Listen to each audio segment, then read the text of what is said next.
right, we got another great show back this week. We're excited to talk defensive back play today. That's it, Um, buddy.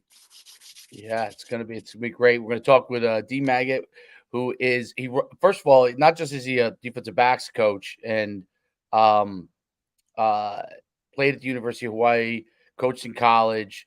Um, Also runs the DB network, which is just like one of the best channels you can find to really not just talking about DB play, but really breaking down the position, breaking down the Yeah. reads. So that Like looks exciting. the details I think that he really goes into and really kind of like that technical stuff where you're talking about like next level, I think is really what I'm excited about to talk to him. And arguably you're talking about one of the, hardest positions to play in the sport, right? Physically, in terms of that nature. I think it's like it is in my eyes, the most difficult position to play in football. Yeah, and it's you're especially at corner, you're out in an island, but Oh, but he breaks down all the stuff and really you can find a plethora of drills and film breakdown from him. But without further ado, let's bring on D. What's going on, D? How you doing? Sorry about my camera, but thank you guys for the kind words about my work. I really appreciate it, and I'm excited to be on the show. Thanks for having me. no, man, we appreciate you taking the time to kind of talk some DB stuff. And like I said, we have a ton of guests on from all kinds of, that do a lot of different things and whatnot. And when we get a position specific guy, like yourself, that can really kind of break it down and then also share it in terms of how much content that you post, whether it be videos or drills, just the stuff that you do, I think really hits to a different level. So we're excited to have you, man. Yeah, I'm excited. I'm always ready to talk DB. Coach, talk about your background as a player and as a coach, and just give everyone kind of a breath of that experience. Yeah, so I grew up in the Pacific Northwest, so Washington, Seattle area. I went to Lakes High School. I was very fortunate to attend the University of Hawaii, where I played defensive back. And actually, my first ever defensive coordinator at the college level was Dave Aranda. He was the defensive coordinator when LSU Yeah. won the national championship. Ever since he left Hawaii, oh man, ever since he left Hawaii, he's had a lot of success. So I didn't even know that I was studying under one of the Yeah. sharpest guys out there. And then once he left and went on to Wisconsin, I had Durante Jones, who's currently the defensive pass game coordinator for the Vikings. So everything that the Vikings are throwing at people, one of the best defenses in all the NFL, I got to learn from him as well. So I never would have thought that going to Hawaii, I would be Yeah. coached by some legends and some guys who are really coaching at a high level, and then just trying to use what I taught there mixed with my experiences as a player is where I am today. Yeah, and I think that's a big part of it is who your mentors are really kind of helps to dictate some of the things that you see and that you learn about. And it's so interesting because uh, Coach Aran Coach Aran has had a rough week, but Yeah. Ooh. Oh yeah. Oh my Especially God. being that defensive head coach that kind of lets that happen. But that's rough week. his Man, work speaks man, for man, man. itself. One play doesn't But define anybody.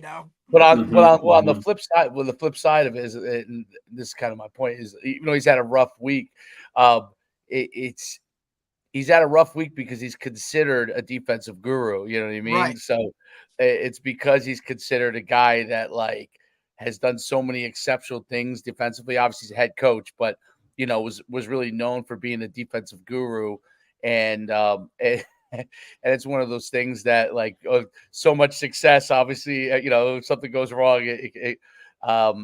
people all of a sudden question it. But it's really great the mentors that you had like Aranda, who's a fantastic coach. The University of Hawaii has always been a place that like has had its ups and downs, but has a strong tradition of football, really, really strong tradition of football. A lot of great football players come from the Pacific Northwest and out on the island, and so it's not a bad place to go to college, I'm sure, as well. From a weather Yeah. standpoint, at least, right? Yeah.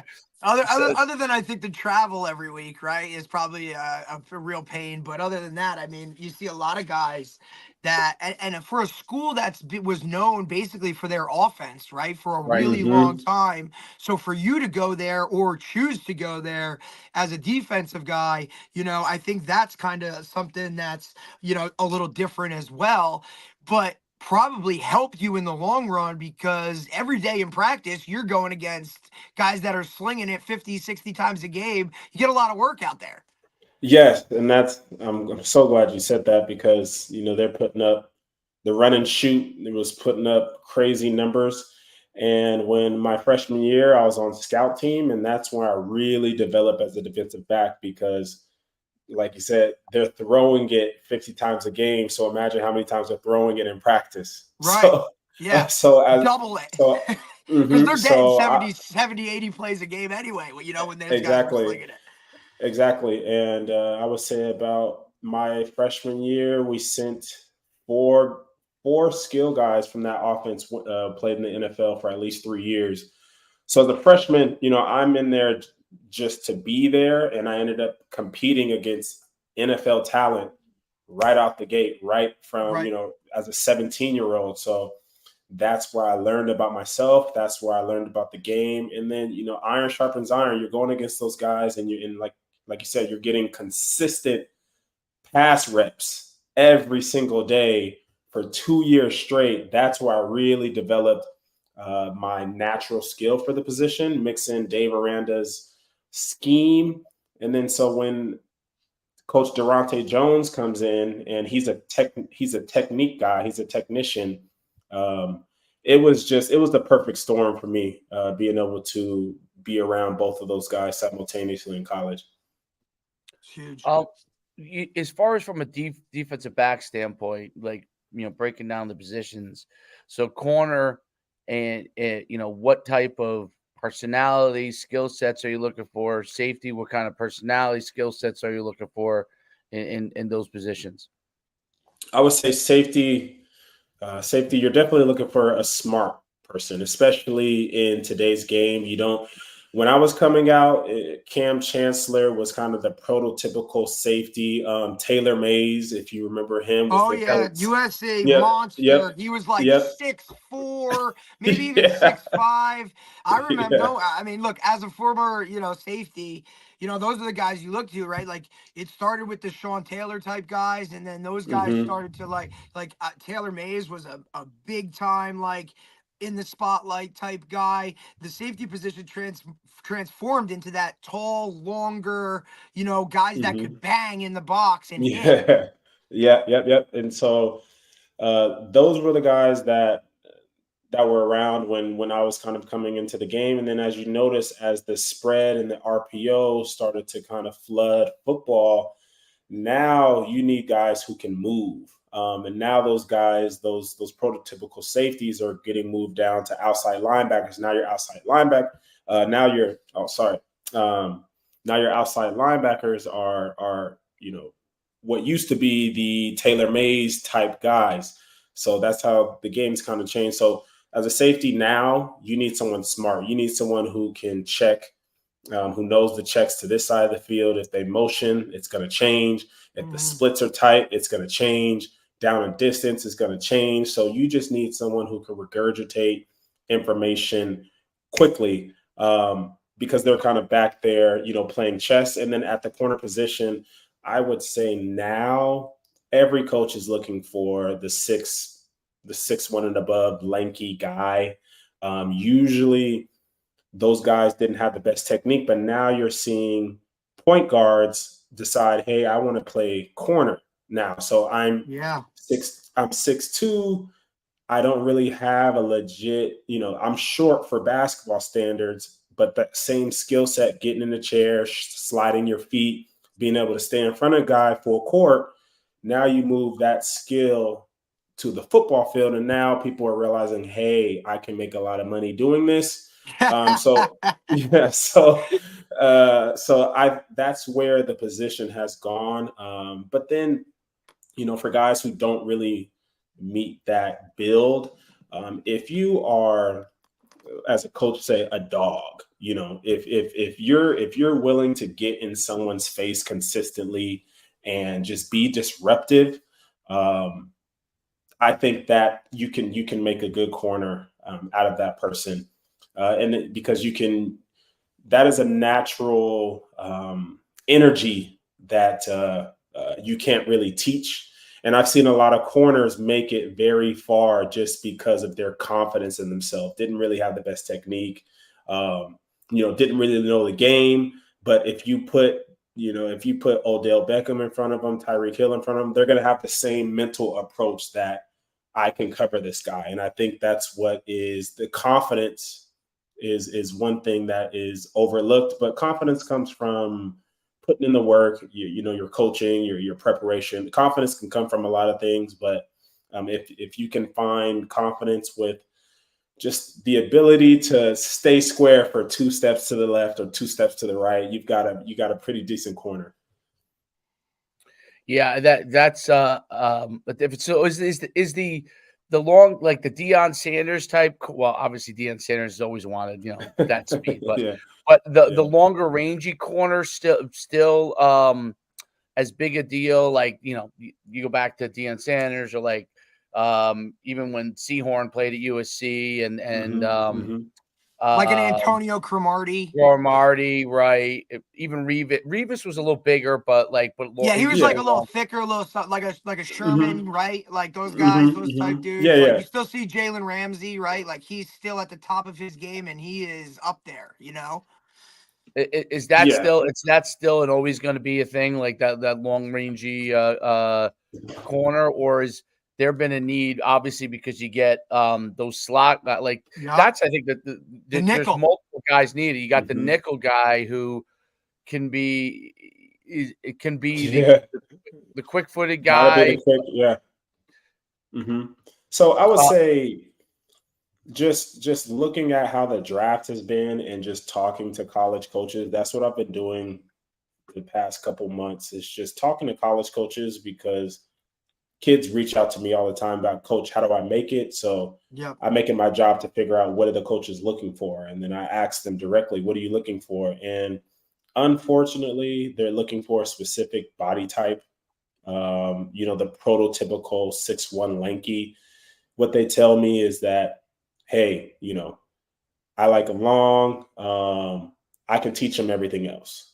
So that's the Interesting. standard. Yeah, I Yeah, mean, look, that. we talk a lot on this show about, obviously, we always talk kids getting recruited and whatnot, and we tell guys that, look, there are certain measurables for each position that sometimes coaches, they won't even look at you if you aren't this Mhm, type of a measurable, or you don't have this type of speed.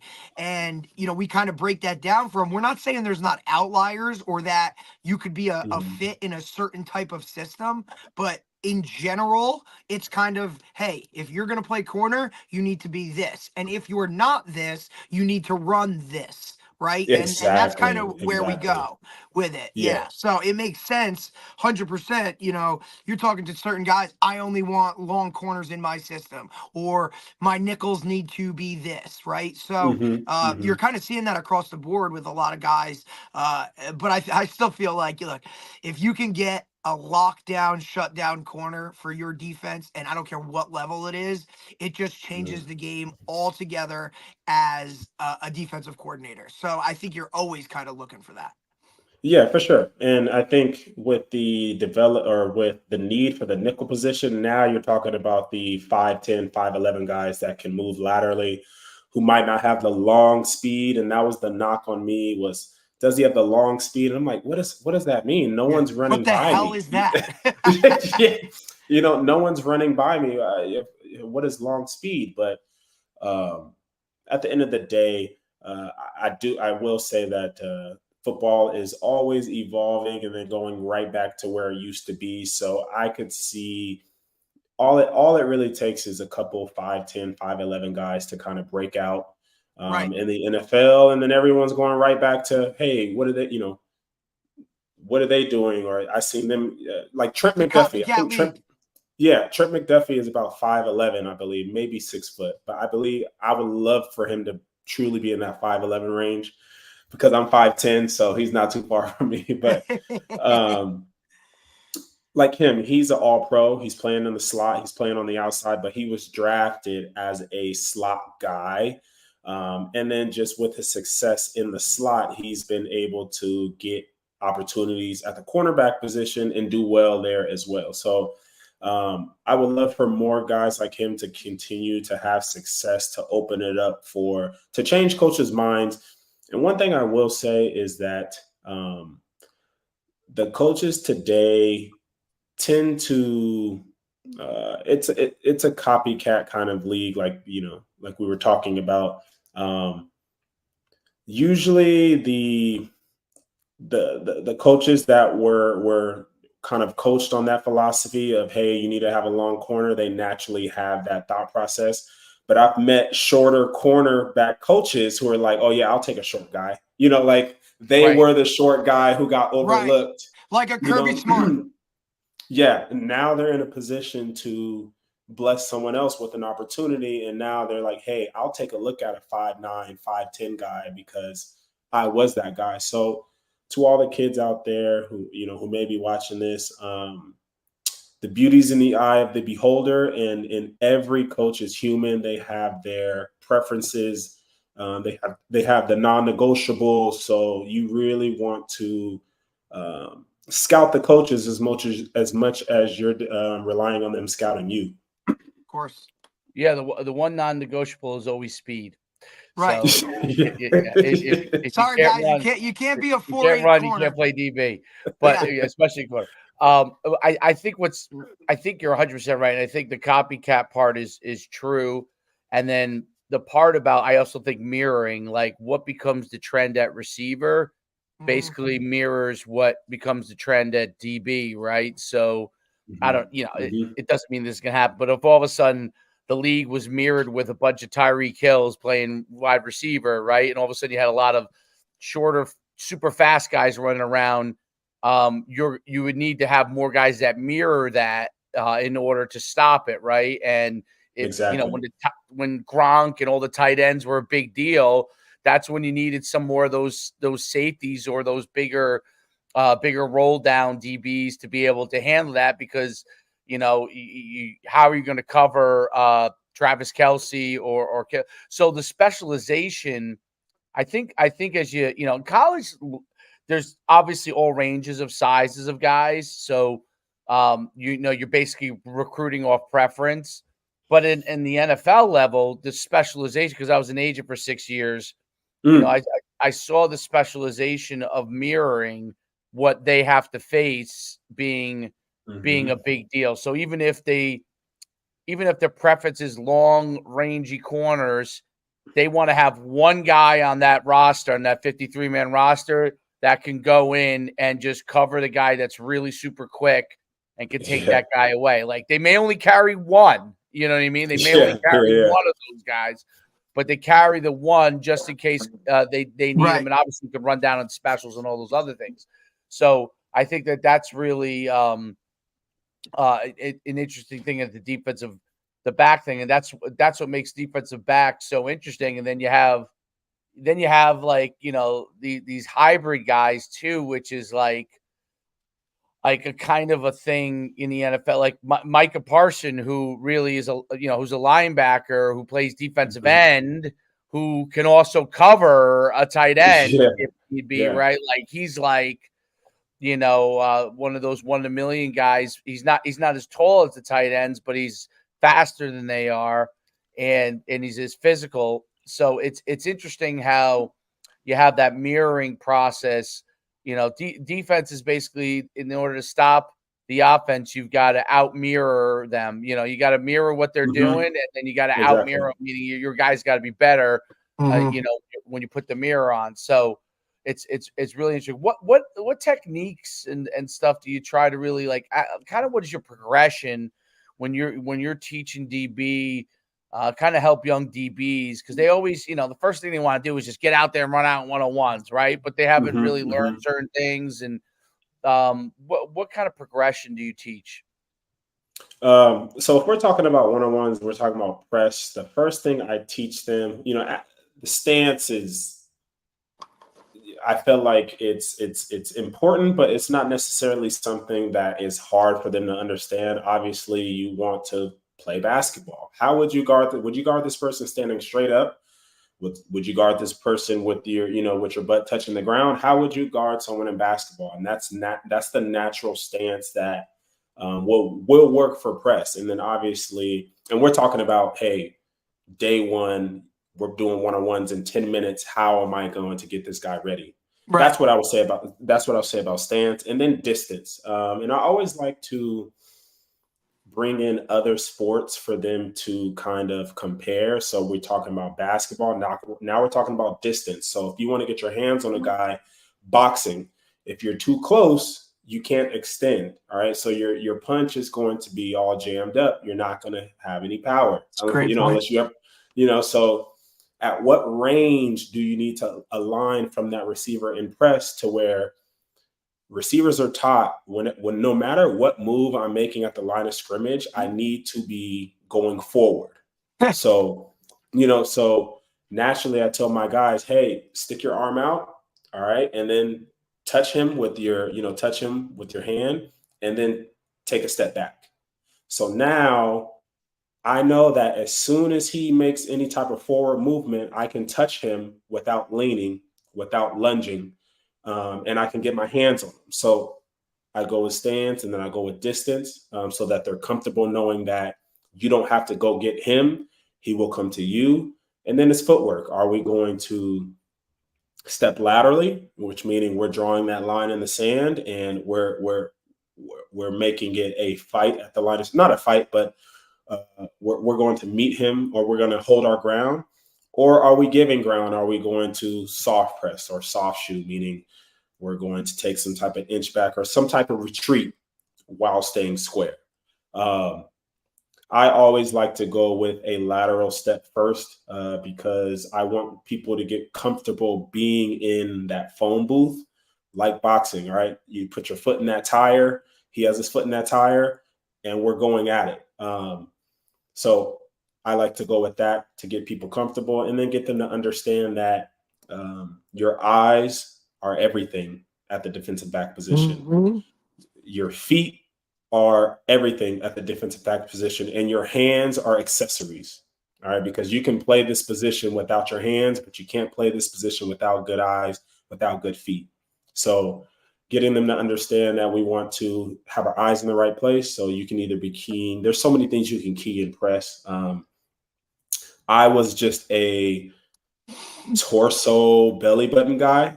And that comes from naturally guarding taller receivers, and then having that just be where my eyes are. Right. I've gone to different coaching clinics, and they're like, no, we need to key the back foot. We want to key the inside hip. We want to key this. We want to key that. And I tell kids, again, if you're playing basketball, what are you looking at? Are you looking at his head? No, you're going to get juked. Are you looking at his shoulders? No. Are you looking at his shoulders? You're going to get juked. I just try to keep it simple with guys, because you can have 10 DB coaches. And again, they'll tell you 10 different places to put your eyes. Yeah. Yeah. And they'll give it a different name to make it seem like they invented it. Yeah. That's we see it all day. Listen, whenever we do these things and the kids come to us and it's like, hey guys, the first thing we tell them is like, look, we're going to coach you a certain way. We're going to use a certain terminology, but when you go back to your team or your coach, that's you use their stuff. Okay. Yeah. We're just giving you, there's a million ways. It's the same tool, right? Everybody just calls it something different, right? It's like exactly. Passing routes. Everybody's got a name for passing routes. It's like, hey, it's been around forever, dude. You didn't create it just because you play Madden. Yeah. Like, come on, So we get it. Yeah. Definitely. Yeah. 100%. So we went stance, we went distance, we went our eyes, feet, and then hands. We're either taking a lateral step, but the one of the biggest thing is leverage. because my coach used to, Durante Jones, he would say 80% of passes are completed inside. And he would say that every single day, 80% of passes are completed inside. So most times we want to be inside leverage. Because like you said, most passes completed on the inside. And then if you're at Pee Wee, not even Pee Wee, but we go back based on the quarterback's capabilities. Can he get that ball from this hash to the far numbers consistently outside and away? No, so nope. we, but he can throw the fade. So that, that's where our dividers come in. And this is what I learned. The field, man, like Dave Aranda guys, they break the field down into, they can tell you what every dimension on that field means and where your body should be and what you should be expecting. So if you can get a kid to just understand leverage, hey, if we're in the boundary, all right, the ball's on the near hash and that receiver lines up on the top of the numbers, there's a high probability he's going to release outside. All right, they love to line up at the top of the numbers so they can release outside for a fade. Mm-hmm. If you're in the boundary and he's on the bottom of the numbers, or a yard on the bottom of the numbers, there's a high probability that he's going to release inside. So getting them to understand, hey, there's technique, there's distance, there's eyes, but then there's percentages. Play the percentages, and if you play the percentages consistently, and you're aligned based on percentages, you're going and you just protect your leverage based on that percentage, you're going to be right more than you're going to be wrong.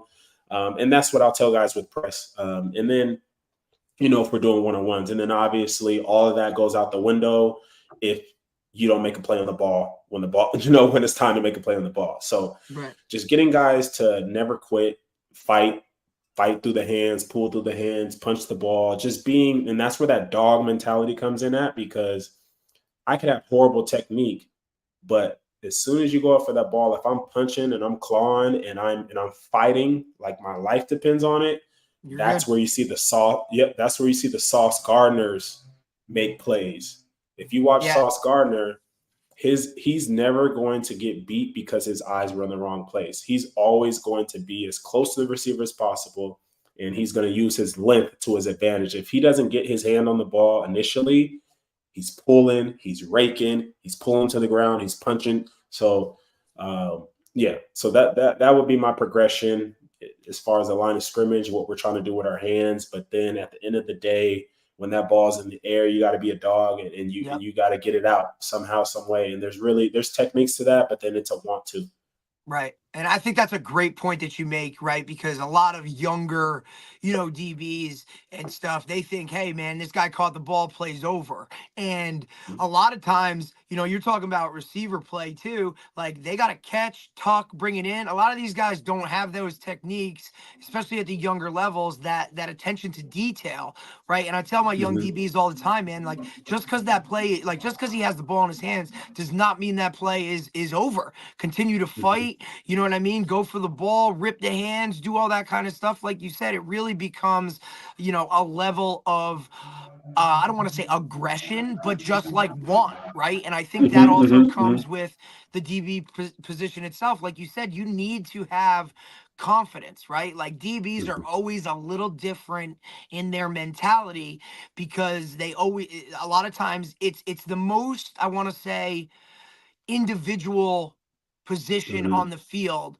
right? Football's the ultimate team game, but there's a lot of times where as a corner, right, specifically, it's you and that guy and nothing else matters, which is rare in football. And I think that's what adds a level of confidence that is needed to ultimately play that position at a high level. Yeah. Yeah. And you're going to get beat. So having the confidence, and this is, I think, why I had success is every time I've gotten beat in my entire life, there was always a self-correction that I was able to make as soon as the play was over. Right. Dang, I didn't stay square. Or like, dang, why did I open my hips? My eyes. It was never that guy was too good. That guy was too fast. Right. I can't cover him. So No, and that could be it's on calm. you, right? Like Yeah, he didn't beat me, I beat myself, or he didn't yeah. win, I lost, right? I think Hmm. there's a big time mental side of playing the DB position, you know, even as a safety, right? Like I felt the same way. Like, hey, I have to run fit here, and this guy's not going to juke me. Or hey, Hmm. like, and even if he did, it's like, oh, I took a bad angle, right? It's Exactly. that confidence and the self correction of knowing, hey, I made a mistake. He didn't do good, right? Something like that. Hmm. Hmm. Yeah, yeah, for sure. And you can, man, this game, that position, especially the cornerback position, or even Oof, the safety, it can humble you so quick. real quick, It's real yeah, quick. Dude. yeah, yeah.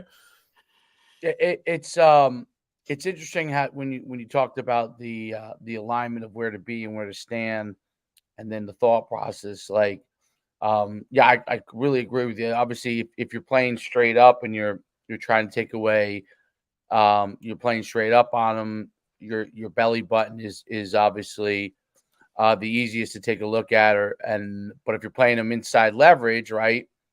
Then the near hip might be easiest. If you're playing some sort of cover two where you got to funnel down inside, the outside near hip is going to be your point that you can see the easiest. It's the Hmm. based off the leverage and where your opponent's body is not going to move at all, right? The part that's not moving very much, that's going to be stable. That's where you want to have your eyes, because everything else is part of the fake, part of the leverage point for the wide receiver. Um, it's it's it's interesting, the not just about the mindset of a defensive back, but also like how do you teach? Because I think one of the things that coaches do, at least when you get like in a high school level, but in the college level, you got to be able to catch as a DB. Otherwise, you're very limited. But coaches will Hmm. take a guy who's fast, isn't catching as well as the guy who's their stable wide receiver, and say, you know what, let's teach this guy DB, right? Yeah. But ball skills ultimately become really important because picks are a big deal, and or even just being able to get your hands on the ball, right? Knocking balls down, having those ball skills. What are some of the things that you really teach to help improve defensive backs' ball skills as they're moving without knowing where the ball's When it's going to coming. go, right? Because that's what people don't realize. It's like, oh, DB drops it. Well, he doesn't really know Yeah. where the ball's It's going. Like a lot of times, reaction. Like you're just seeing a right, the ball Hmm. come reaction, the ball flying Hmm. at you, appears. dude. Right, the receiver knows when the ball is approximately coming and what the timing is. But the DB, the ball appears, and you You're got to like, get your hey, hands up. Hmm. okay. So it's always funny to me when they say like, "Oh man, Oh, that's he's why he got to plays DB catch is running that.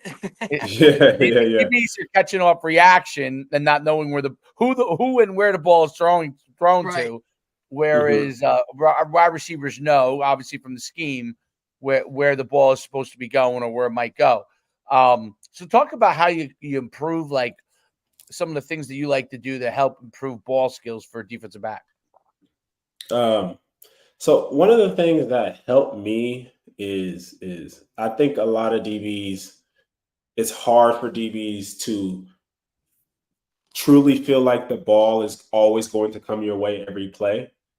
I think when a lot of DBs get caught off guard by not believing the ball is going to come, now you're in a reactive state uh, Hmm. from the A beginning. great point. Yeah, Great point. yeah, and so now when the ball comes, every you're behind the eight ball on everything, Right. and that's one thing and it's really really tough when they're running the ball, they're running the heck out of the ball. You haven't got Yeah. it thrown, but to be honest, that is what truly helped me was to believe that the ball was always going to come my way. And then when it comes to, I would say the deep ball, I like to talk about the deep ball first because I think a lot of people are in good position, but then they can't play the deep ball.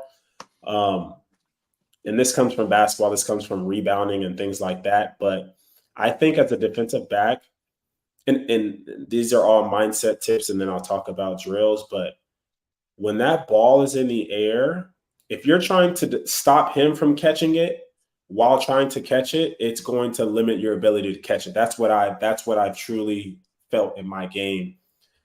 When the ball goes in the air and you can simply say that I don't care how I land, I don't care what's around me, I'm going to track it and I'm going to get off the ground and I'm going to get it. Like literally like Harry Potter, like with the golden snitch or stitch or whatever. Yeah, like, yeah. Like I'm like my everything has gone away. My focus is the ball because that was my problem. I'm trying to stop him from catching it while still trying to catch it. I think mindset wise, if you can get guys to truly feel like when that ball is in the air, everything else ceases to exist. Because I used to be worried about how man, like, am I going to get hit if I'm in the ground? If I'm in the air, like just things that don't matter. So being able to have them, truly focus on, hey, if I jump and I get clipped and I do a front flip and I fall on my back, like there's so many worries that might go in someone's head, but truly attacking the ball. But then just doing drills where,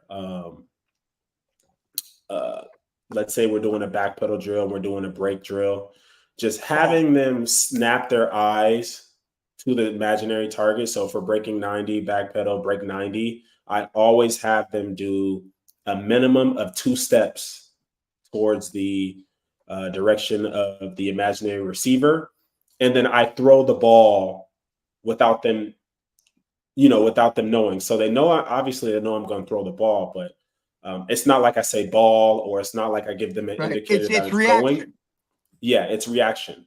And then, so you can play games with them where sometimes you throw the ball, sometimes you don't throw the ball. So at least you're training them that I'm taking my mandatory 2 steps and I'm snapping my head. So,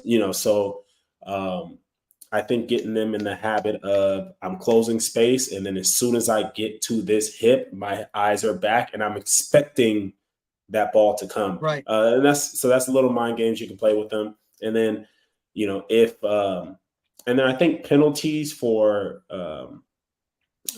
bad eyes as well. So I always penalize my guys in drills if their eyes are bad, because they think interceptions is staring at the ball. And it's like, no, your interceptions are going to come from looking at the last second, So I think just trying to get them in the habit of when the break happens, that's when the real race starts. It's a 1-2 snap, 1-2 snap. If I'm driving 1-2 and I'm still not there, it's a 1-2, 3, 4, 5, whatever it takes to get to that hip snap.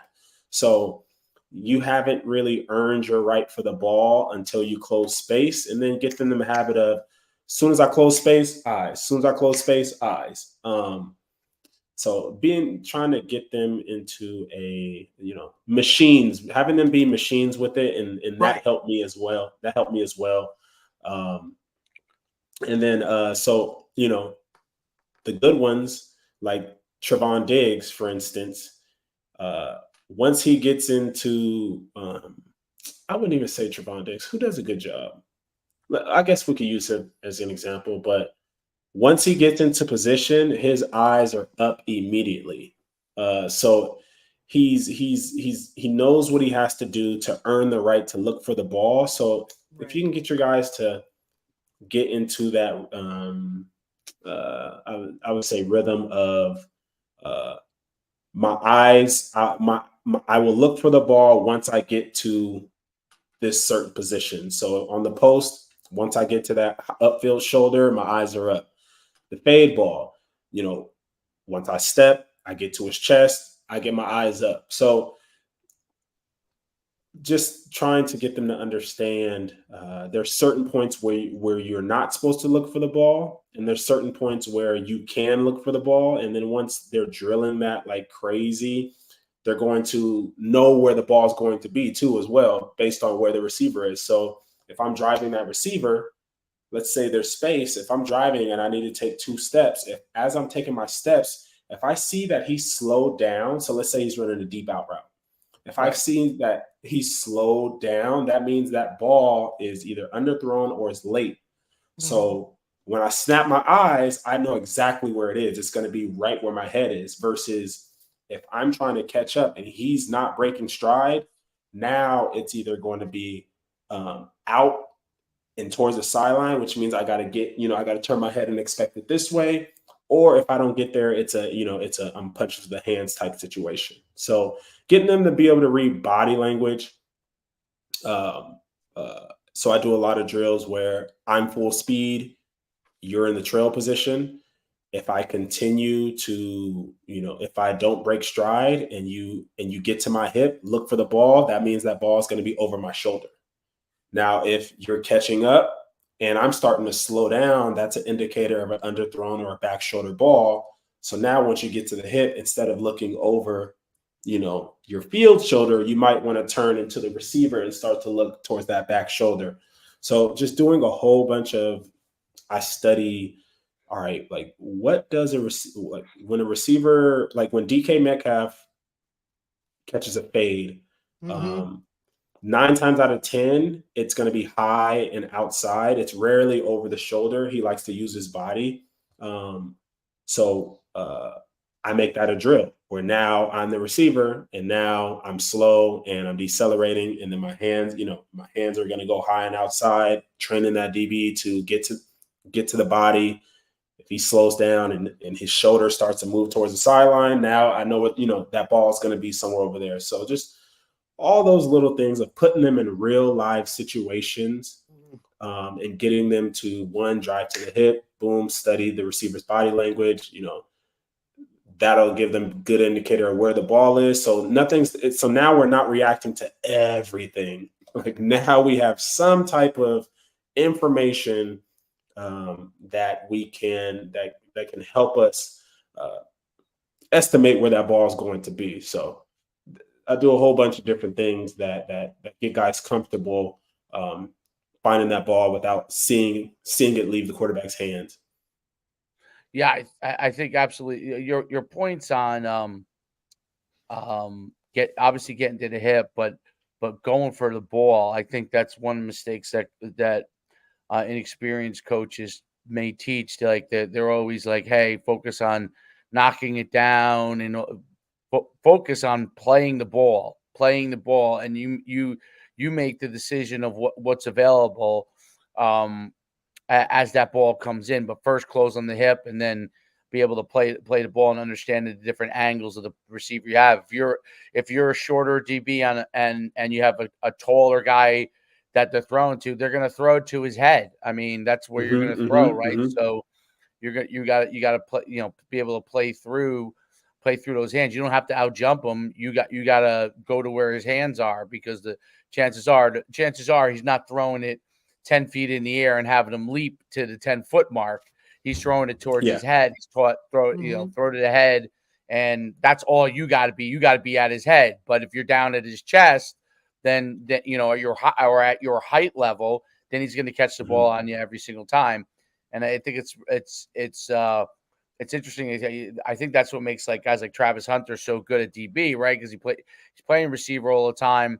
He understands the ball skill component of it, and he knows what the routes they're running, and he knows the leverage and the height of each guy he's playing, and knowing where would a quarterback want to put that ball, right? If you're a taller DB and you're covering a shorter guy, he's always going to put the ball out in front of him if he can, because he's going to try to get him to run, right?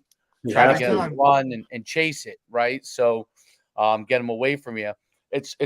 And those things are really and obviously what you talked about, closing, the steps necessary to close to the receiver first before you do anything, because I think that's a big mistake that you probably see when you coach kids. They if you're teach them, hey, be aggressive, play the ball, they'll look back way before they get to the actual guy, and then it's a catch, and they're like frustrated as to no, it's you got to get to the guy before you're going to have a chance. And once you get there, then you can make all the plays you want. Really, really great stuff.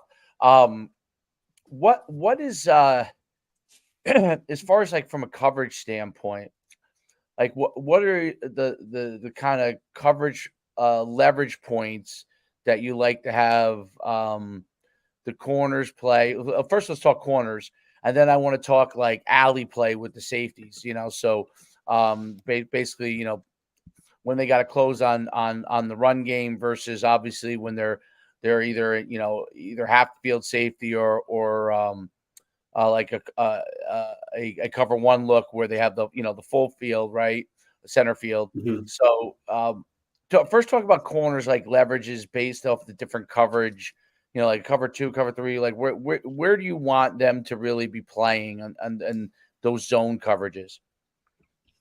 So I would say cover 2, most times I would say standard cover 2, you want to be outside leverage because you want to Funnel. funnel, you want to funnel everything inside. And that what was I gonna say? That hole shot by The honey hole. the honey hole shot is the first place the quarterbacks are looking, and that's actually the throw that they're most comfortable making. That and straight over the middle. So I watched the game against Michigan, USC, Right. and it was 2-on-1. It was one receiver side, and the corner just lets him get outside. He just lets him get outside, gets straight to the sideline. Quarterback hits the hole shot in cover 2. And it's just crazy that at every single level, that's like the first thing that I ever learned about cover 2. It was like, don't let him outside. Like number one rule of like if you do nothing else right, you can't let him outside. And it's like, okay, here we go. Like here we go. 110,000 people watching you, dude. And you do something that you were taught when you were 5. Like it's Yeah. And every But I and do think though, every right? Like Mhm. that, especially leverage when it comes to that, like, and I'm not trying to get you off track or interrupt or whatever, but I do feel like No. cover 2 might be one of the least played coverages, right? In terms of Mhm. the whole grand scheme of things, because, you know, when I personally feel like I like cover 2 more so in like a younger age type thing, or like a college or a high school team, right? Where there's more run game involved, right? And as corners, if you have flat, I feel like you can be more of a factor in the run game, like right now, and you don't see it used a lot. Mhm. But just continue with your stuff, what you're doing. That's a whole other freaking thing that I just get on a No, tangent no, about. But just keep no. going You're with fine. cover You're 2. fine. Go ahead, bud.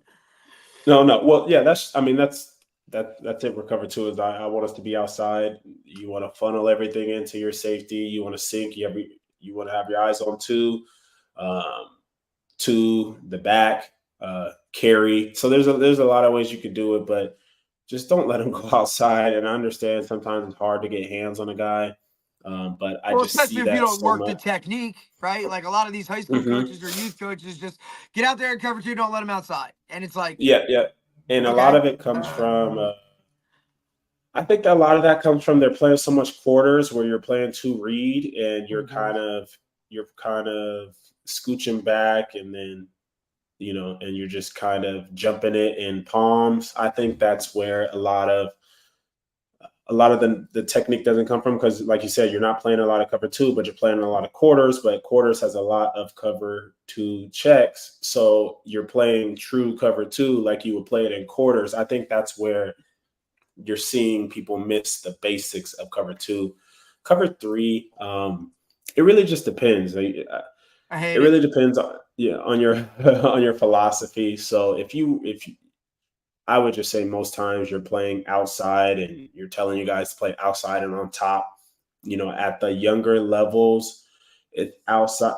I would say outside shade. So you're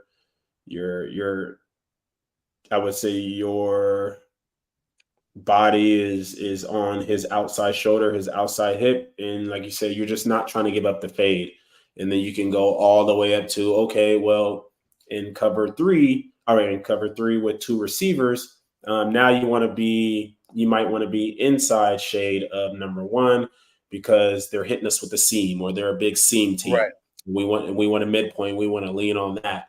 um, so I think it really just, and I don't blame coaches for this. Like when people get to the higher levels, they're like, "Oh, well, we played it like this," but it might not be the way that a high level coach wants it played. But I don't blame a coach for saying, "Hey, this is what we're seeing to win our games in our league at our level. This is what I want you to do." I but think to the that's a sideline. great. I think that's great that Hmm. you mentioned that, right? Because Dave, how many Hmm. times do we see like what works for one doesn't work for another, right? This isn't a cookie Hmm. cutter type of system. Like we're kind of giving you the general rules, but you have to tweak it to what you're seeing in order to be successful. You know what I mean? And you see all these guys go to Yeah. these clinics every winter, right? And they come back and they're like, "We're gonna run this, we're gonna run that," and it's like, buddy, like you got that from the NFL, and we're coaching, 9-year-olds, right? Exactly. Like this ain't Exactly. gonna happen, Exactly. dude. Like it's a great Yeah. thought, thank you, but not so much. So I'm Yeah. so Yeah. glad you brought that up. Yeah, yeah. And then you can get super complicated to where now you're talking about dividers. All right. So now it's like, hey, cover three divider is if that ball is in the middle of the field, I want you 1 yard on top of the numbers. And when you're dropping your cover three, we're going to play the percentages and we're just staying on that divider. I don't care if number one is here. I don't care if you have two receivers. That's our divider and we're staying on it. If that ball's on the hash, we're gonna apex the numbers. So we're basically just gonna line up on the numbers, and that's our divider in the boundary. We're to the field where we're most likely to get some type of trips, some type of at least two receivers to the field. We're gonna apex the numbers in the hash. So it's like it can get that deep. I don't think it needs to be because um, there's plenty of people who have success without even getting into that. So it can get that deep. And then when you're talking about man is something that I think can transfer to uh, all levels when you're talking about man dividers. So pretty much um, like I said, if you're to the field or if you're in the boundary, your divider is going to be so if the ball's on the in the boundary, your divider is going to be the numbers. So if he lines up on the top of the numbers, you want to be outside leverage. If he lines up on the bottom of the numbers, you're going to be inside leverage. So and then it could be between the hashes and the numbers as well when it comes to defining your leverage to the field. So if our divider is in between the hash and the numbers, if he lines up inside that divider, that's pretty tight for him to be to the field. So we're going to go ahead and be outside leverage on that. Now, if he lines up outside that divider, the only really thing that quarterback can throw to that receiver to the field from the boundary hash is that fade. We're going to play the slant, the 5 and in, the curl, the dig, the post, the over route, the shallow route. We're going to play all those routes from inside leverage. And then if he throws the fade, that ball has still got to work through our body if we're inside and, we're looking at so that's like the philosophy behind that. I would say quarters. Quarters is different because it was difficult. Well, it's not difficult, but it's different because everybody runs quarters their own Everybody. way. So Right. I've had a coach that says, I want us outside leverage. And then you'll have another coach say, are you crazy? You got to protect the post. So so everyone's different with their quarters. I will say that you're probably going to find more people play quarters from an inside from inside technique than most. Um, Simply because again, the way to beat quarters is that fade or is Yep. that post. But I've coached in leagues. I've coached in high school. I'm like, hey, we're seeing is fades, comebacks, curls, and slants. Like no one's throwing the post. Like, hey, coach, like you noticed no one's throwing the post, and like you said, that comes down to necessity. What are you seeing? So don't go to a clinic where they're seeing Andy Reid one week, Sean McVay another week, Yeah. Kyle Shanahan another week, where you guys are seeing bubble, RPO, and we're taking shots to our receiver. So I say, adjust accordingly. When it comes to the safeties, if we're starting in quarters, I would say, inside, I would say 10 to 12 inside is the standard. Dave Aranda was thought to be crazy because he was an outside leverage guy. Again, because Interesting. a way to beat quarters was that corner route. So that's where he started was, okay, I'm outside leverage because they're killing us with this. They've adjusted to our quarters. They're killing us with this, and then you adjust, and then they adjust. But Right, it's a chess match. Everybody knows that, right? yeah, Any good high level, coach understands that when the offense does this, the defense is going to do this, and then they do, hmm then the offense is going to adjust to that, and then the defense is going to adjust to that. And to be honest, like we've been in a lot of games because Dave and I have coached together and whatnot, where hey, we're planning like, all right, we did well in the first half, so what's going to be their answer, right? Okay, so they're going to come out, they're going to do this. We spend all halftime drawing this up for the kids. We come out and it's like they didn't adjust. It's like they didn't even move one bit. Like, okay, you, this is going to be another yeah, great second half, right? So yeah. some of that stuff is, the chess match is part of why the game is great. What Yeah, what and about and what about match coverage? Have you played a lot of match zone where like you're reading number two receiver and it's like a version of cover four, but that match coverage could be really effective because it baits people into throwing something that you want them to throw because they think you're playing in mhm. cover four and you're really not, and Yeah, you're playing a match. Yeah, have you taught a lot of that? yeah. So I played it. As far as like my teaching, I'm not really teaching. Right. You're teaching more Con- technique stuff. Technique. yeah, and I'm not at a specific school or anything like Right, that. But right. as far as match, I think that's where football defenses have gone, because quarterbacks, I would say Smart. a 10-year-old could hop on YouTube and figure out everything they need to know about coverages. If you're vanilla, like if you're just spot dropping and you're playing landmarks, Right. and you're not necessarily matching guys, a good quarterback, a good offense is going to eat you for dinner. So I think that is where the game is going. We're going to guard guys, not grass. Oh, I But like that. I like that. yeah, I like that. yeah. But things are, I would say, things are kind of the same in terms of in terms of how you're playing it. So quarters, we're not backpedaling into our quarters. We're either taking a scooch step or a step off, and if two is vertical, we got them. And Right. how do you define a vertical, coach? And it's like everyone wants to say, oh, if he's past 6, if he's past 8, I've just learned as a quarter safety, is he past your nickel? Is he past your backers? Like Right. take him Right. Yeah.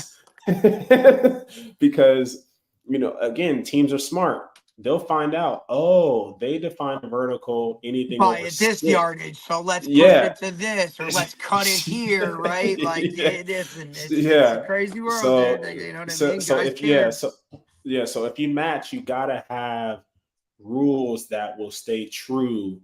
And I think that's where the coaching comes in at is you've got to learn from trial and error that, oh man, we said that in our palms, anything under 5 yards, but he's running the stick out. So he's hitting 5, pop, pop, pop, and then he's working out, but then we're we're sending 1 on the post. So what are you gonna do? Are you gonna Right.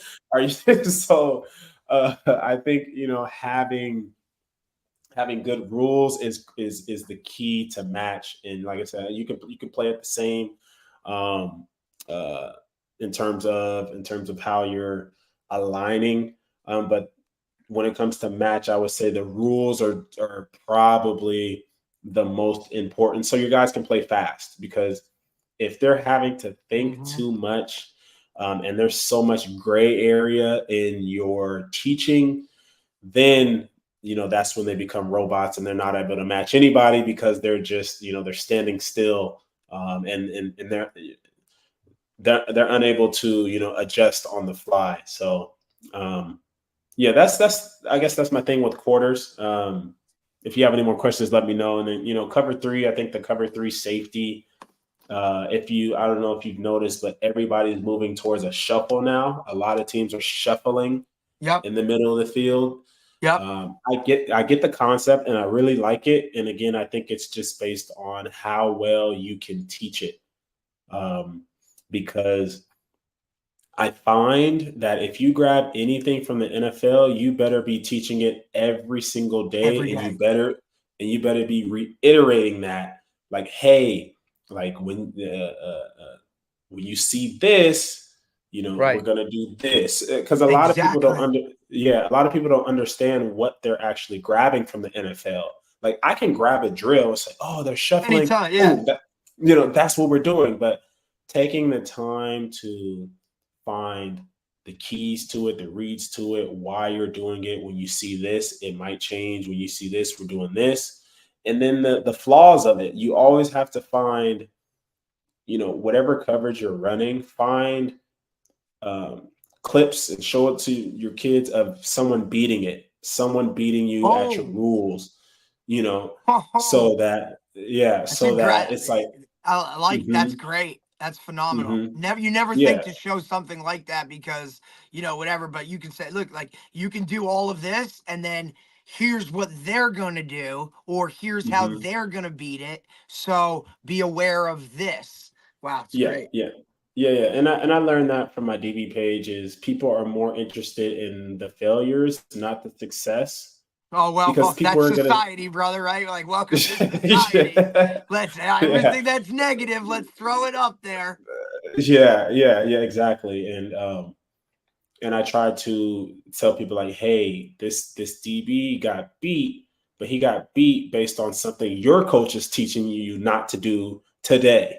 Right. Your coach is telling you not to open up. Your coach is telling you to have your eyes in the right place. And hey, guys, even at the highest level, who make millions of dollars, are making those same mistakes. So um, being able to show them, and I think people learn from other people's failure more than other people's successes, because it kind of allows them to see, like, hey, things are possible, or that like, hey, let's learn from this moment. Yes, it was a quarters beater, but how can we react to this if we see it? Was there something that tipped off that he was going to run that? Even though he ran a quarter post on our quarter safety, was that safety's footwork the best?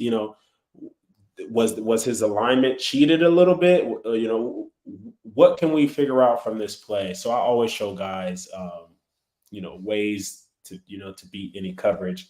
And I think I get a lot of questions about middle field safety. I think How deep? when it Where do I comes, put him? Should he yeah, line? yeah, Does he cheat to the receivers? Does he lean to the hmm receiver's arm? Should he be looking at a back? All that kind yeah, of stuff. Like yeah, I yeah. get it. Yeah. I would say old school middle field. You're lining in the middle of the field. You're just reading the quarterback. Have some tempo, and or be able to change your tempos in your back pedal. So I'm slow, I'm Yep. speeding it up, and boom, that quarterback's lead shoulder, right? So if that quarterback, and this is something you study on film, when that quarterback picks up the ball and he throws that fade, is his shoulder up here? Is it catch, high shoulder, and is he letting it go? So now getting them to be able to read the quarterback's kind of characteristics, and Yep. this is just old school, right in the middle of the field. Is he catching and throwing? And I think I get kids at the 8th grade level who have more success at that, and I'm like, yeah, because he's throwing to the only guy who can catch. Right. So Right. like, Right. There's Right. only Right. one Right. dude that's standing over there that has. They all have gloves on, buddy. But like, hey, this is. I think they're gonna go to this guy. So let's cheat a little bit. And it's great that you're yeah, saying some of this stuff because Dave has a son and he coaches him and he's a 9U guy and he's long, right? And Dave wants to. He's a quarterback. He's athletic, but I personally feel like my man is going to be a phenomenal Division 1 safety. And I've been yeah, pushing this since the kid came out on the field with us. You know what I'm saying? And he's starting to see it now. And I think him playing offense for a long time has really aided in his ability to play safety. And we talked about ball and all that kind of stuff. Like he's a ball hawk, right? Because he's got that offensive mentality. So now as he continues to grow each year, they're throwing a little bit more here, and now he gets to play some safety, so he's breaking on some balls and stuff like that. That I think as defensive backs as they progress, right? They have to do more like a true defensive back, right? So Hmm. you're Hmm. literally, I think, like the foundation of coaching a defensive back. When you start at a young age, I feel like it needs to be a lot of footwork, read, understand the run game, right? Because that's what you're going to be doing a Hmm. lot of. Like they're not going to be throwing passes out there as much. I mean, even though it's changed now, especially with the 7-on-7 world, right? That's where I think you work those, hey, toughness, tackle, that type of stuff. And then as you progress and get older and they start throwing the ball more, now you can start to understand, hey, where do I fit into this picture? Or, hey, I need to position myself here, my back pedal, and all of those kinds of things. I think there's a real transition from, younger, middle school, high school guys. And then obviously it's what you play, right? Like you might be the best lockdown corner and you're like, hey, no pass is caught on me, but they threw 2 times in the game because, they're running option or, they're a wing T team, right? So Hmm. my philosophy is like as a DB. And then when you start breaking down coverages, obviously with the game now, the way everybody throws, you know, I just think there's more opportunities to be a defensive back in terms of guys on the field, right? Rarely do we see true, you know, 4-3, three linebackers on a field anymore, maybe on first down. But like for the most part, there's always a nickel. There's probably a dime. Like you're going with 5-6 DBs, even if you're that tweener on the field at all times. And your techniques and those things can now separate you to get on that field, right? And to play more. So the younger guys that are watching, you really have to invest in this whole technique first, scheme second, right? Your coach will put you in the position to play, but you have to be able to do those things in order to actually execute what he's asking you to. Exactly, exactly. And I like what you said about the run because I think that, well, I don't think I know. I've talked to a bunch of Division 1 coaches, Guys can't and tackle. um, and and that's the number one thing they're looking for because that's what they're that's what the safeties have to know where they are in the run fit. That's a So that's a huge part, right? Like yeah, you're hmm, the cutback guy, man. Or hey, you hmm, gotta run this alley because we don't have anybody else, dude. Like you gotta get in the hmm, box at some yeah, point. and I Go don't ahead. think kids understand that, so it really depends what you're doing, but I see most people, they're not even including their nickel in the run fit anymore. He's more just, you're in the Take slot and that you're guy. just, yeah. If you can help us out, cool. But now they're Thank you. using the It's a safety. bonus. It's crazy. Yeah. But most people are using their safety. So it's like, okay, a 4-3, one of you guys are a linebacker that gets to say they're a safety, so Yeah, I yeah, don't, yeah, yeah, yeah, yeah. You make more because NIL money if you do that, bud. yeah. So, coaches are saying, hey, we're looking for guys who can tackle first. We're looking for guys who understand fitting the run, like you said, hey, yeah, and the way they're teaching it, and the way when I go to a bunch of these, I hear a bunch of these coaches talking. It's where the back is, because most times the back is to the quarterback's left, easy to the right. So if the back is to you, if the back is to you, then let's just say vanilla RPO offense, we're going to get zone. So if the Right. back's to you, you're going to get zone the other way, so So he's, you gotta stay, be patient, play cutback, right? Don't yeah, go flying exactly, out of there, exactly.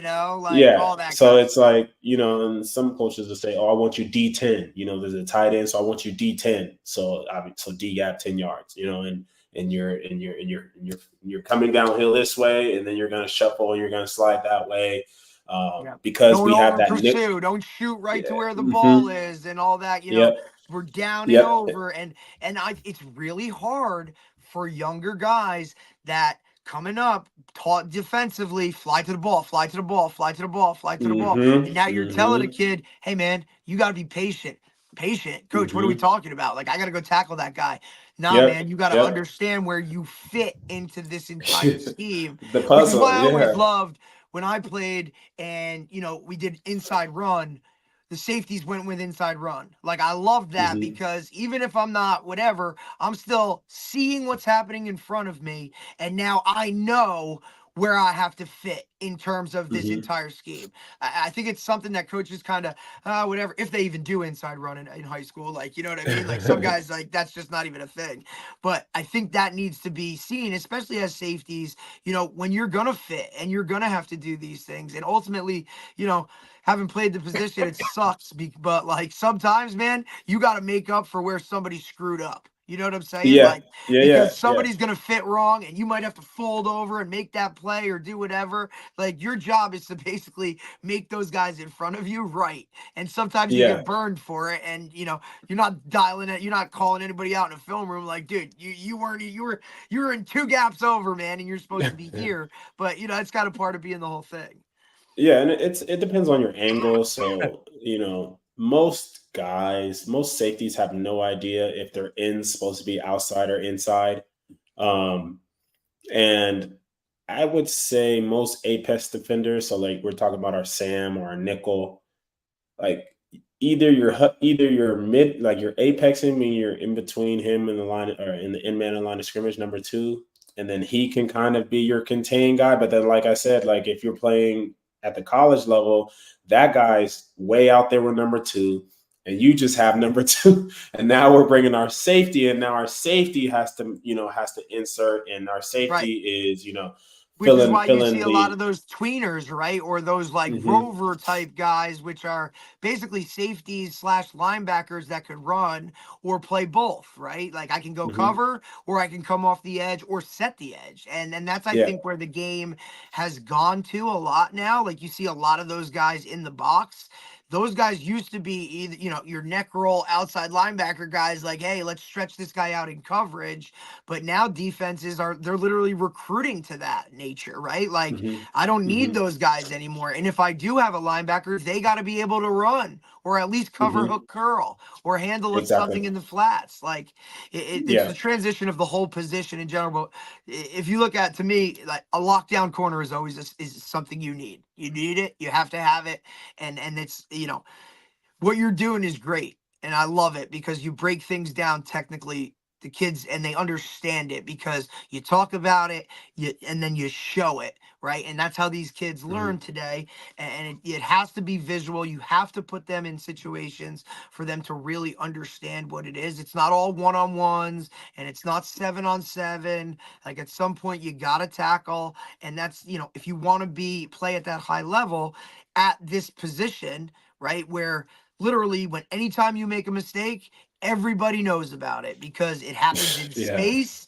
And I tell the guys all the time, like, you can't mess up out here because when you screw up in the back end, man, it's touchdowns. Like, Yeah. so you got to be, attention to detail is pivotal. But I really appreciate it, man. It's awesome. Yeah. Yeah. Thank you. Thank you. And like you said, it's if you want to play, to anyone, any kids that want to go to the next level, if you're not a starter, you're going to be asked to do everything but what your dream was. So my dream was to go be a lockdown corner in college. I got to college and I'm running down on kickoff. I'm a dummy on kickoff return. I'm a dummy on punt return. Run down Yes. on Come on, coach. That's where you make yeah, your money, on special teams, baby. yeah, it's special teams. And like, so I would say if you're not in that first two group, You better your be entire doing life is something special else. teams. Your entire life is special teams. So half the NFL are those guys who are on every special team who Yep. you didn't even know. So there's one of my friends, well, we're not friends, but sorry, one of my teammates. But he was younger than me, so we never really crossed paths in outside of football practice. But he's been in the NFL for 8 years off special teams, just special teams. Listen, we Um, have we've had one of our guys that's been on, and I coached in high school, played at Holy Cross. Liam Anderson is now in his mhm, second year with the Colts, as a nice. practice squad player, but he's an outside linebacker that can run. And he literally has Hmm. told us, on the show and whatnot, like, coach, the only reason, I even had a shot here was because, I can get on kickoff. I can get on kick Hmm. return, right? I can go punt. I can do more things than just what I'm supposed to do. And, I try to tell these guys all the time, even high school guys, man, like, you want to get on the field, figure out a way to get on special teams, and then you can make plays from there. Like that's the Yeah, big thing. yeah. And special teams, I wowould say, if I could do it all over again, or if I would just give advice to anyone, is every time you're on the field, oh, coach, I'm not really even playing. I'm not a starter. Literally every time you touch the field, you can do something highlight tape worthy if you know 100%. if you know what coaches are looking for. Like, so every college team needs special teams, and you can be a full-time scholarship player and never be a starter, but you can be on special teams. So coaches, as much as coaching has evolved and maybe things are different, you can't be as tough on kids or whatever, practices are different. A tough guy, everyone's looking for a tough guy. Like Right. someone Tough guys like, win, man. You're talking to two guys from the Northeast, bro. Like this is what yeah, this is like, that's kind of, the MO over here. But you know what I mean? Like yeah, like everybody wants that guy that's willing to run through a brick wall or, mhm, mix it up a little bit, have a little edge to them. And I feel like that's because yeah, that's the rarity now. Those guys stand out even more. mhm, exactly. And I guess I'll say this story, but I had a coach. He would he always so I felt like I was better than the corner playing over me, but he would always say he would bring us in the room and he'd be like, if I'm in a dark alley and Yep. there's 10 guys that wanna kick my can, and I can only bring 3 DBs, I'm picking this guy, that guy, and that guy. And he would just walk out the room. And then it took me like 3 years to get into that. Hey, you got there though, man. It's okay. At least you got And there. But yeah, and absolutely. I was like, and it took me a while to understand. He was like, so I'm like, you know, is he saying I'm not tough? Is he saying I can't fight? Is he saying I didn't Right. feel like I was a chihuahua out there, but he wanted someone who mirrored his mentality towards the game on the Yep. field. So he's going into war. I want warriors. I want people who I feel like would literally lay down their life on the field, because I would lay down my life on this field, not someone who, if we lost, they would be playing video games or on their phone at halftime. So you just Yeah. Posting at long, halftime like craziness. long story short is football has changed a lot, but the toughest team usually wins. The tough guy is the one the coach is going to pick. If everything's equal, same height, same grades. I like both of them, but this guy just seems a little nastier. This guy just seems a little grimier. This guy just seems like, Still a tough it's guy it's sport. it's still a tough guy sport. So whenever you're on the field, there's always a chance for you to show you're a tough guy, and those are highlight worthy plays that don't have to be a 99-yard touchdown. It could be a good block.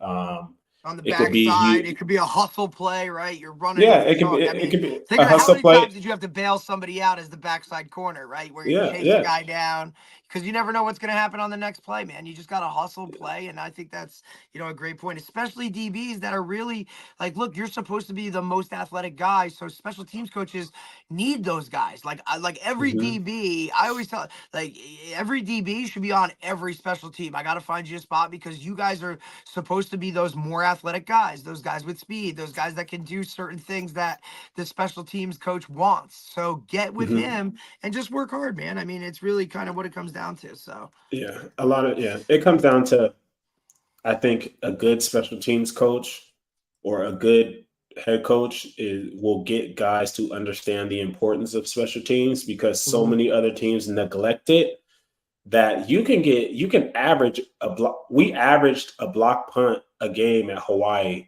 Oh yeah. um, simply because our coach was like, well, if you Cared don't about it. start on if you don't start on special teams, you're not going to start at corner. Like that Hell was no. the Yeah, you got to go through this process. Like once I see you can do this, or you'll listen to me and do hmm this, now I'll give hmm you a shot to go do that. Like he had a that, Yep. and that was his process. Yep. So getting people to understand, like, hey, we can flip this game on one block punt. We Mhm. can flip this game if everybody just holds their blocks. They'll never score a kickoff return for a touchdown if everybody stays in their lane. So getting them to understand that field position could be flipped. A block punt, if you block a punt in a game, the Like likelihood of you 80%. win. It's like 78%. Mm-hmm. So I really appreciate my coaches for one, not letting even the high profile NFL guys skip out on special teams. So me as Oh a no, they had to do freshman, that stuff too, man. yeah. So me as a freshman, I knew like, hey, special teams is the standard. And I Mhm. think as in high school, I'm like, isn't that for everyone who's not playing? so, Right. my advice Wait, I to gotta get these everybody. guys in. They gotta get 5 plays. Okay, put them on kick return, put them on kickoff. Like, okay. No. Yep. Yeah, it's So, awesome, man. yeah. Awesome. Good stuff. Really good Well, D, stuff. it's been great. It's been great having you on, man. We really enjoy the conversation. Just tell everybody. I know your Instagram is a Yeah, go super ahead. big Plug page. yourself. Yeah, let us know where people can reach you. Yeah. DB underscore network at Instagram. I'm doing a lot more on YouTube. So DB network Smart. on YouTube, where I can have conversations like this. I think the Instagram model is very is good, but I don't get to talk about football as much as I want to. I've had people tell me like you're talking too much. And I'm like, this video is literally 60 seconds long. Damn, Dave, if they think he talks too much, then we really got a problem because we know how much Yeah. I talk. I'm done, dude. Like, yeah, holy hell, dude. Yeah. So I want to do more things. I am doing more things on YouTube, long range. I mean, bigger landscape, and you can kind of see coaches film. I'm trying to get kids to watch football. I'm like, guys, how can And you watch it want the to go to right way. college, but you don't watch football? Like, They just play.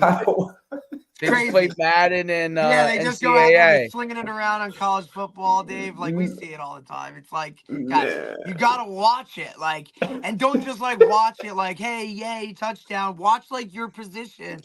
Watch what this guy does. Like, we could go on for hours with that Yeah, stuff. That's but I always a mean, but challenge, yeah, though. That's been a yeah. challenge since I started coaching some 20 years ago, 20 plus years ago. So Man. But yeah, I appreciate you guys. Listen, man, And yeah, appreciate you. I would love to do it again because man, yeah, we didn't even crack the surface on defensive Oh, back. hell We no. really. yeah. No, we could definitely have you on. We could do a part 2 and talk some more. Anytime you want to come on, we could have you on. We'd love to talk more DB We gotta plays. get you out here to the East Coast, man. Where are you guys? Where are you guys located Jersey. specifically? Jersey. New Jersey, Oh, buddy. okay. So one of my teammates who I think he played for the Saints for a little. Have you heard of Keith Kirkwood? Have you heard that Keith name? Kirkwood. He, No. he's from New Jersey. He's from New Jersey, Okay. but he's on the NFL roster right now. He's one of the Okay. special teams guys I was telling you about. So Nice. so maybe Kind I of can what get you we guys. are over here, bro. We're a little gritty, a little, you know what I mean? It's small, dude, but there's a lot of people in a small area, dude. I'll tell you that much. We gotta get you out here, man. Yeah, man. I would love to. I'm traveling. I've been all over the world doing DB stuff. So It's awesome. that's kind of my life right now. Do it. So You're yeah, I would young love enough. to do it. Yeah. So he went to Neptune High School. Oh, right by yes, us. right now. Mm-hmm. Yep. It's Keith literally the Kirkwood conference that we're in, like the area that we are. They break it up like North, Central, South Jersey, but it's all 3 hours you're driving from the top to the bottom. So you know what I mean. Yeah. But we're like Yeah. kind of that Central Jersey area, and that's it. It's interesting because they're they're not a very high profile high school program, but we know they've put out some individual studs. So that's good to hear, man. That's awesome. But like I said, Yeah, yeah. anytime you want to jump back on or have some more conversations or whatever, let's stay in touch, coach, and we'll talk soon, man. Really appreciate you taking the time. Some really good stuff that we got. I think our No, viewers will enjoy it. I appreciate you guys as well. And it's with the NIL going on, that's kind of I get Crazy. a ton of questions about that. So I I'm totally, studying that like And now you crazy. got, one quarterback's done, then his running back's done. Like, hey, it's just, this is what it is. Well, the It's a NIL is in different the it's world. in the news now because the UNLV quarterback Mhm. Jersey kid, man. Oh, is he a Jersey guy? I didn't know that. Sluka. Yeah, Yep. it's that That's stepping down and that's a whole. But yeah, that's the beginning. Honestly, in my opinion, that's the beginning of You're gonna see this. start. How much more, Dave? Yeah, no, like you're gonna see it more this year for sure. absolutely. Well, now guys are gonna actually do it. Like Well, they've been talking about it. Now it's gonna all come out. The first issue really goes back to when the Florida. I can't think where he's at now. I think he's at Florida. the Arizona quarterback. State now. Yep. Where's he at now?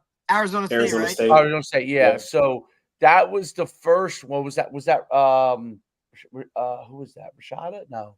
Yeah, something like that. Something like I that. think it was Rashada. But that was Rashad. really the first. But nobody. The stories were. It popped at first, so right? And then it kind of like convoluted. trickled away. So It was hard to pin it down. It was such an extreme amount of money that was quote unquote offered. So, but this is like a amount of money that most people can wrap their heads around. A quarterback being offered and not being kind of out of the realm. A guy coming from Holy Cross, where he was a star, going to a UNLV. Probably because they promised them that money. Well, something, they did. Right? They definitely did. They definitely did. Yeah, there's billions of dollars in Las Vegas. Like, come on. Yeah, exactly. In Las Vegas. And then just knowing, just because I played at UConn, we have a lot going on with our collective, like how they're building it up and everything.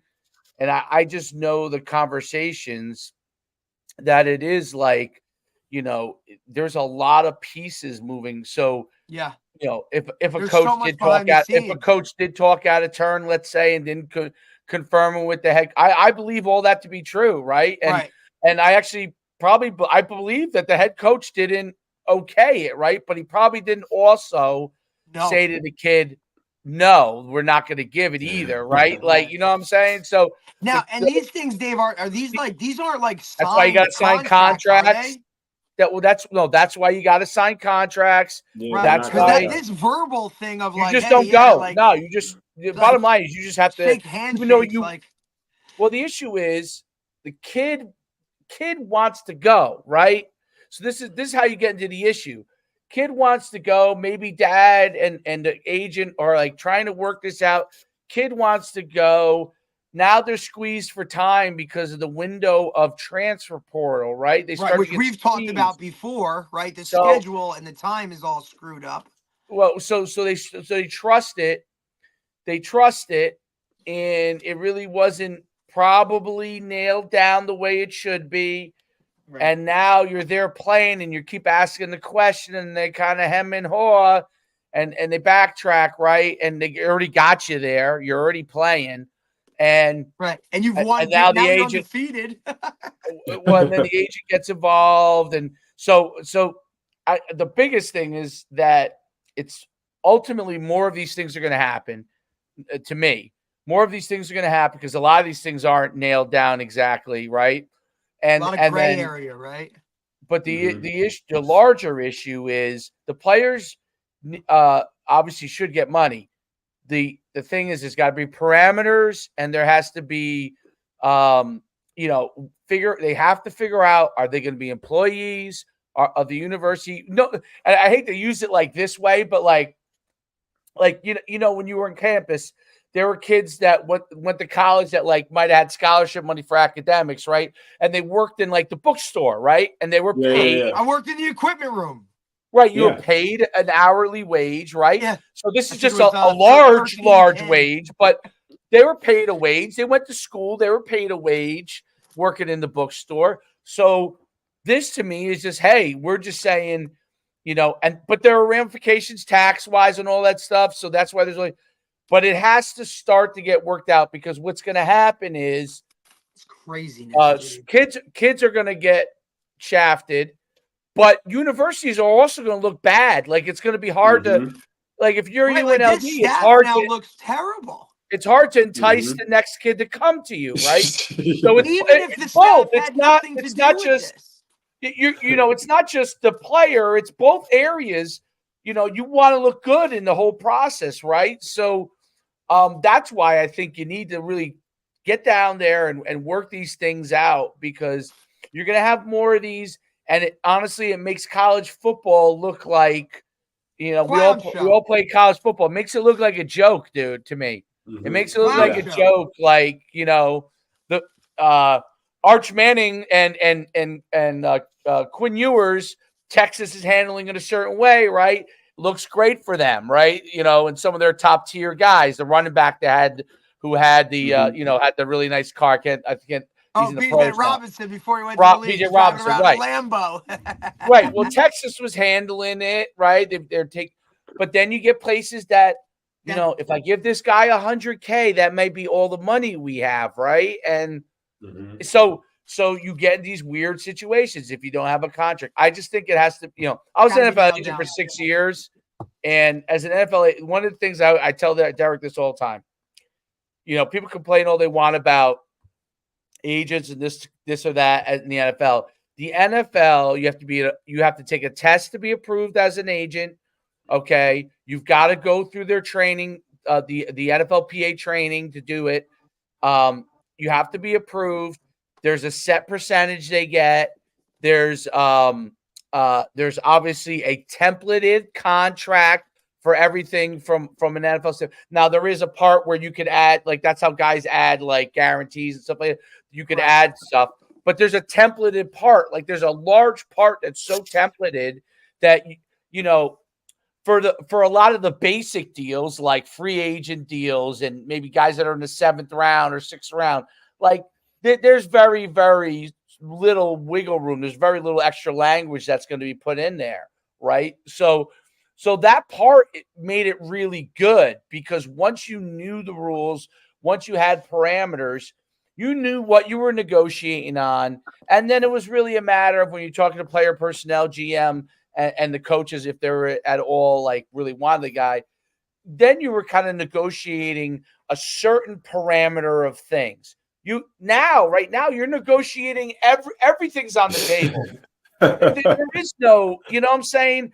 Like, I'm negotiating my house. I'm negotiating money. I'm negotiating a car. I'm negotiating, when you need me in the facility, right? Those are not negotiable in the NFL. Like, there are penalties for things.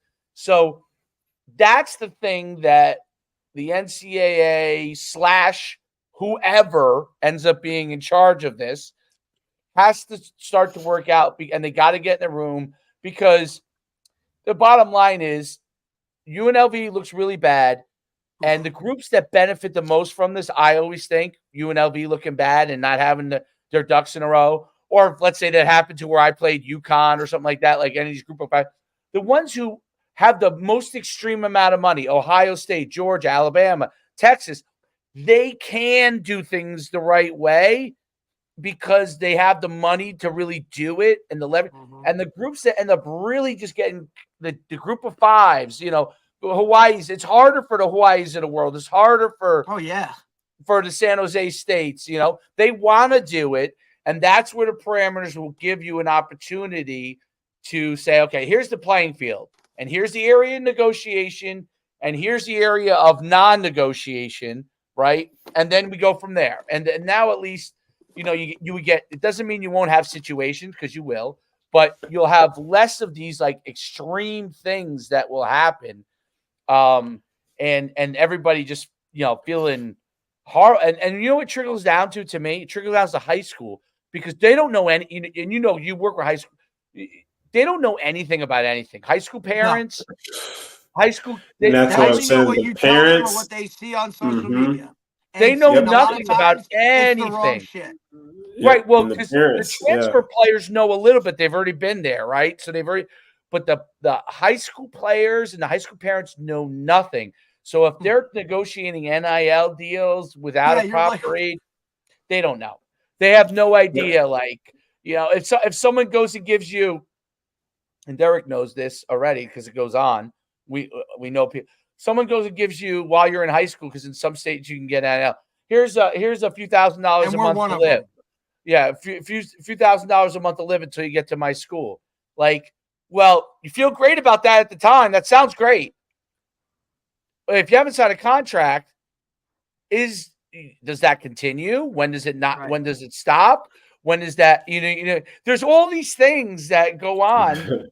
There's a lot that's like in the air, right? And it's all in the air, bouncing around. You're like, oh, it's great. Someone's giving me money. Someone's giving me money. Someone's giving me money. But you're not thinking about, like, okay, what happens when I show up on that campus? Am I still going to get that money?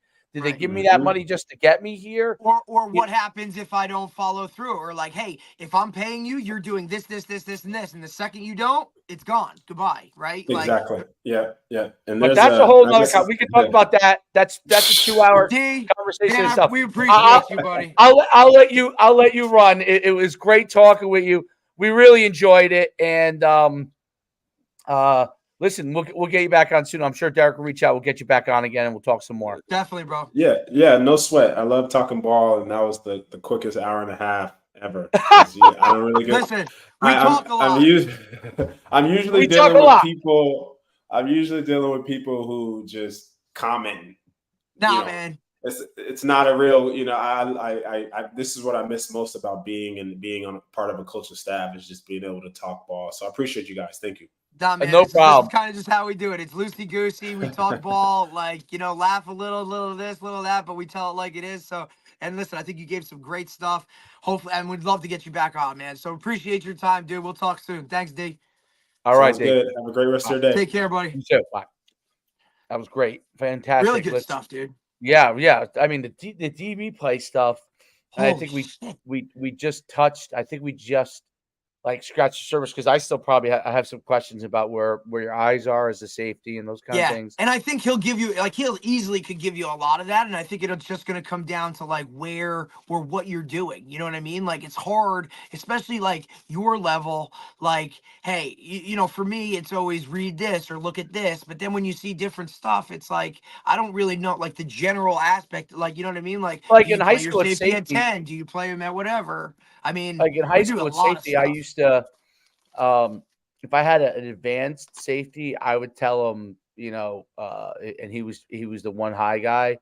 Yeah. I would tell him, read the uncovered. If there's an uncovered guard, get your run pass read. Yep. Because that will take you to the ball. Yeah. Number one, if it's a run play, it'll take you to the ball, and you want to see through to that quarterback. If you can, as you start to get more advanced.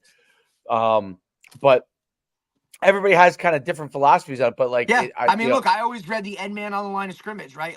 Usually a tackle. So I would read a tackle, high hat pass, getting your pass drop, low hat, he comes downhill. Now I'm flying up to play run. I also think that in high school, your depth matters, right? So if it's a heavy run team, I'll put your toes at 8. Right? If it's a little something different, 10. If they really throw, 12, so I can see everything. I mean, where do I align? And where you call strengths, and do you cheat to this or do you cheat to that? And you're talking safety play as a single high is very different than safety play too high. There's a lot of that stuff that goes into it. Well, I mean, you got Mel Kiper coming on ESPN saying outlaw the fucking too high safety. Dude. Well, too high, I think you could read. You read end man on the line. Because it's to your side too. It's to your side, so it's easier. One high is a little different, and then also now with RPOs. Oh God! Reading guards is not always it used to be a true indicator. You're never going to get a true key, right? Used to be reading guards, they're going to take you to the play, and you're good with. Now, I mean, dude, every play, there's a lineman downfield.